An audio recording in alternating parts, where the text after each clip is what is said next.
system, little or no taxes, and low electric and fuel bills, you would have the money to pay off your home and car and be free to save and invest.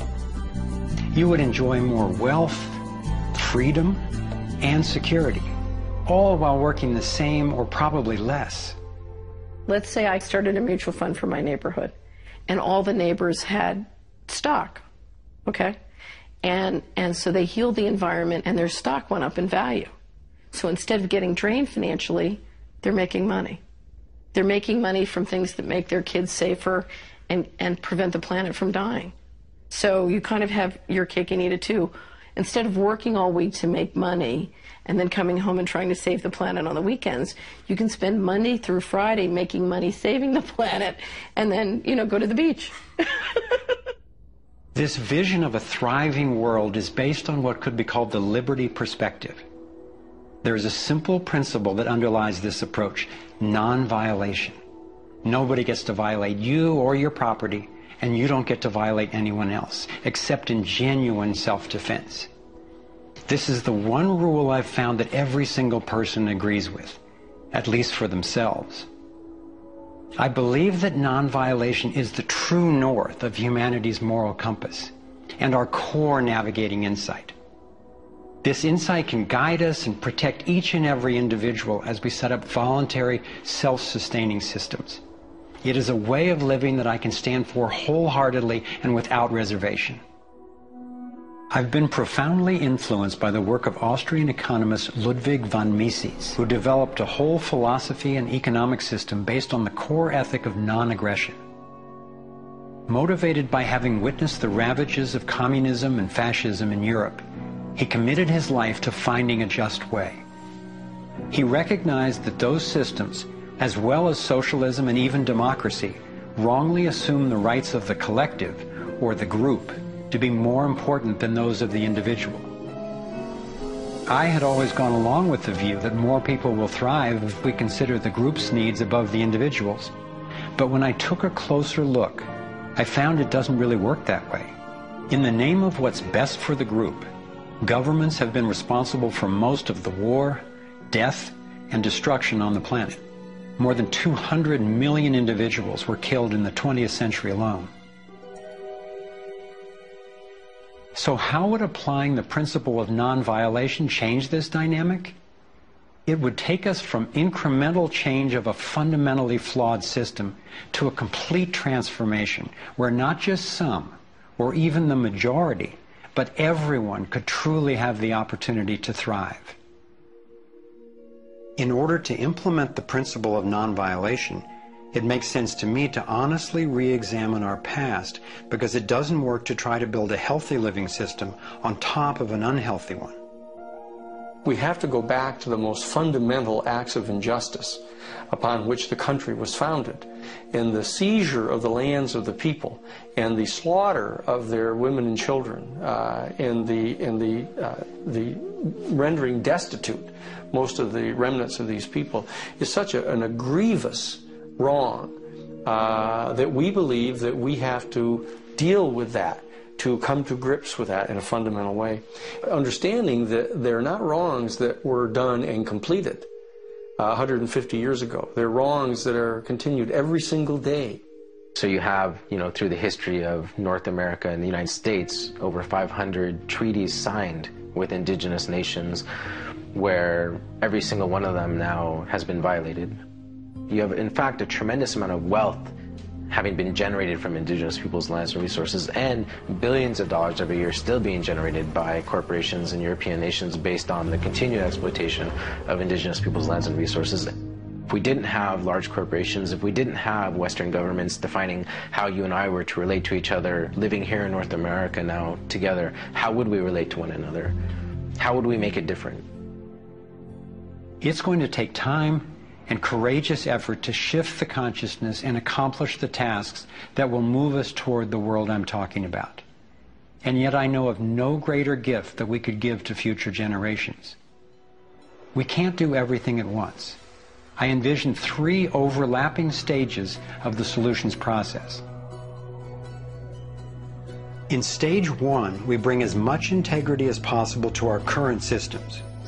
If we cut the U.S. military budget in half, it would still roughly equal the defense spending of the entire rest of the world.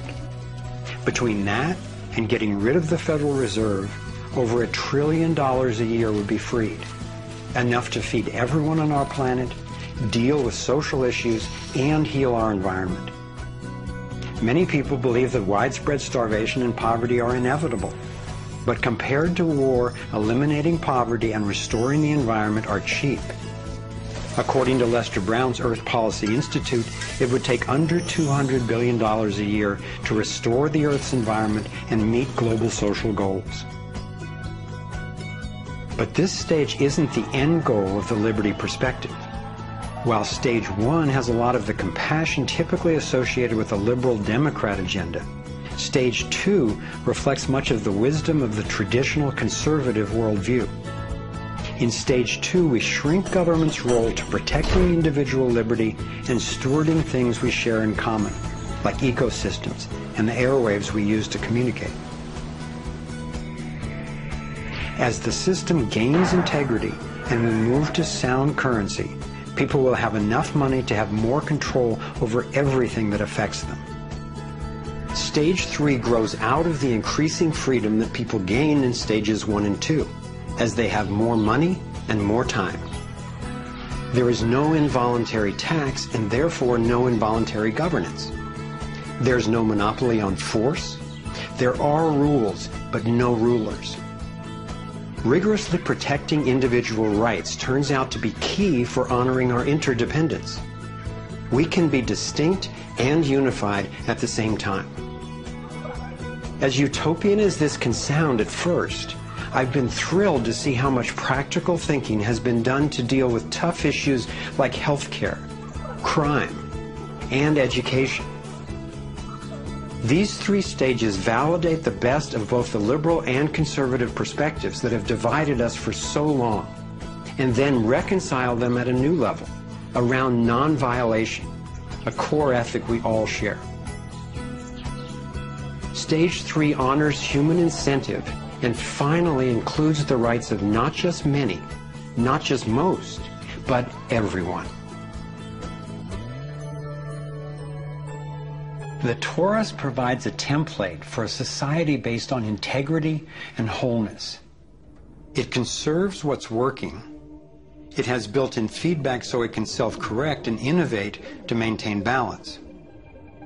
We can apply these and other features of the Torus dynamic to our human social systems. I truly believe that aligning consciously with the fundamental life energy pattern at every level, physical, emotional, mental, interpersonal, and environmental, is ultimately the art, the science, and the celebration of love.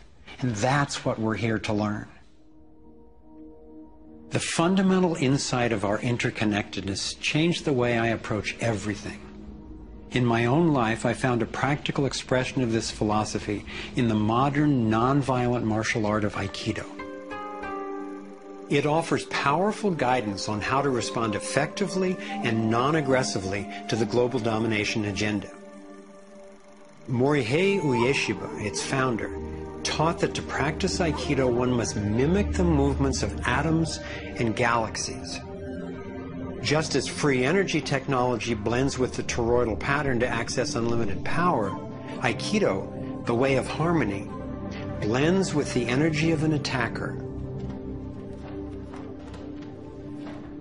redirecting it to peaceful resolution.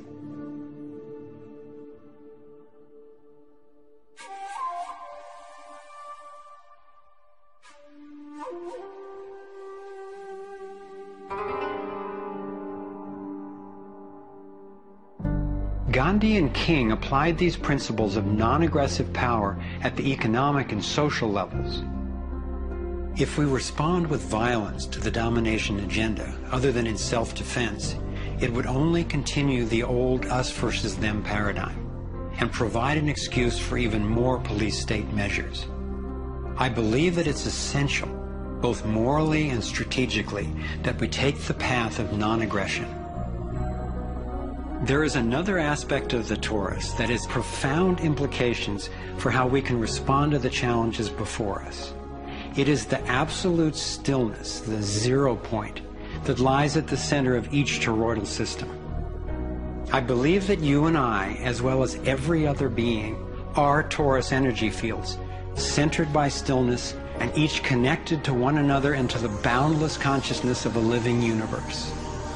As much as I benefit from the experience of others, as highlighted here with the Navigating Insights, and as valuable as daily feedback is about what's really going on in the world, as we see with the vitals, I've come to recognize that our primary compass is our own inner guidance.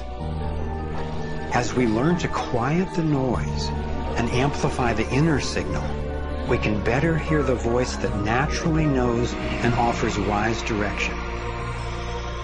We have an entire inner life, a vibrant and lively inner life that is truly the navigator of the path that we take on the outside. If your inner life is the driver of how you show up in the world, it makes sense that if you want to have anything to do with where you're going, that you have to be in relationship to that inner life. You have to be in relationship to the driver. As we develop increased relationship to who's in the driver's seat, what happens is that there is a synergy. It's a symbiotic relationship, that our inner lives are actually able to be more in tandem with where we're choosing to go, and we're able to get there. We're not nearly as insignificant in our impact as we think we are. In order to heal the world, we have to start telling a different story to ourselves. We have to start engaging in a different story with others. It's our collective story that manifests as the world.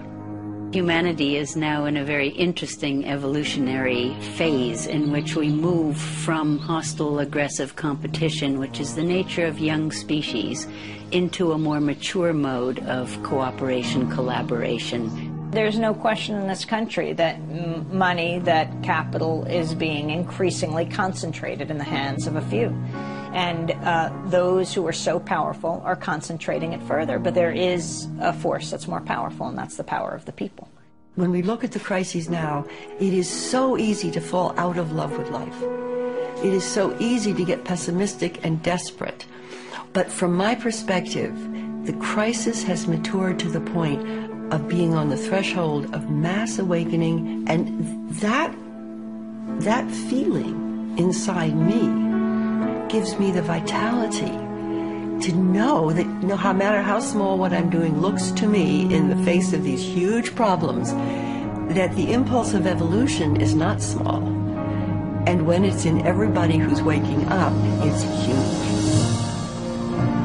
And as more and more of us are waking up, linking up, and daring to speak up, the scheme for global domination is being exposed. And we're discovering solutions that can create the world we yearn for and deserve. Again and again throughout history, when people have recognized tyranny rearing its cruel head, they've come together and stood up for liberty. I am confident humankind will look back on this period and be proud that when we saw, we acted. Thank you for coming on this journey with us. I'm convinced we have what it takes to thrive. Let's make it happen.